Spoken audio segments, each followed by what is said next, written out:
Hugot na ang gipangandaman sa Regional Civil Security Unit Region 12 ang takdang pagpatuman sa COMELEC gun ban alayon kini sa kamanduan sa COMELEC ilawom sa Omnibus Election Code asa ginabawal ang pagdala og armas sa mga pampublikong lugar nga walay saktong permiso gikan sa mga buhatan o kapulisan. Kahinumang sa bulan sa Enero 12 tuig 2025 pa ang pagpatuman niini. Sumala ni Police Colonel Narciso Bayugo, hepe sa RCSU 12, nga gipahugtan pa nila ang kooperasyon ngadto sa COMELEC aron malikayan ang election-related violence. Sa pag-check natin sa mga firearms ng individual is whole year round, but we will be strict sa pag-check lalo na sa gun ba, sa pag-carrying ng firearms.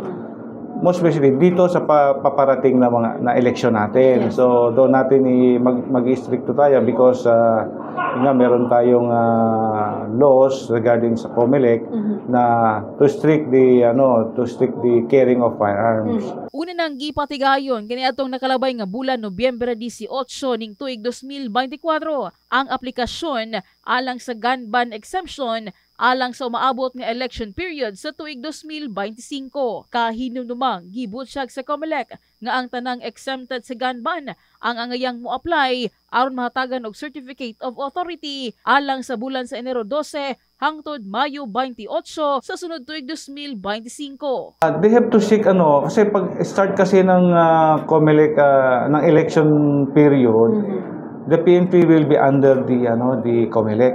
So hindi na kami ang mag-diyan but magbibigay ng permiso to a person or corporate to bear or possess firearms, but it's the COMELEC na.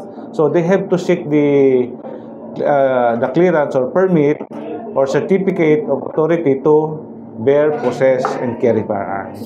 Ang kinsamang makasupak sa gun ban panahon sa eleksyon ang mamahimong mag-atubang og election offense o pwedeng mag-atubang og silot. In the heart of changing lives, kini si MJ Fernandez, alang sa 89.5 Brigada News FM Jansan, The Music and News Authority.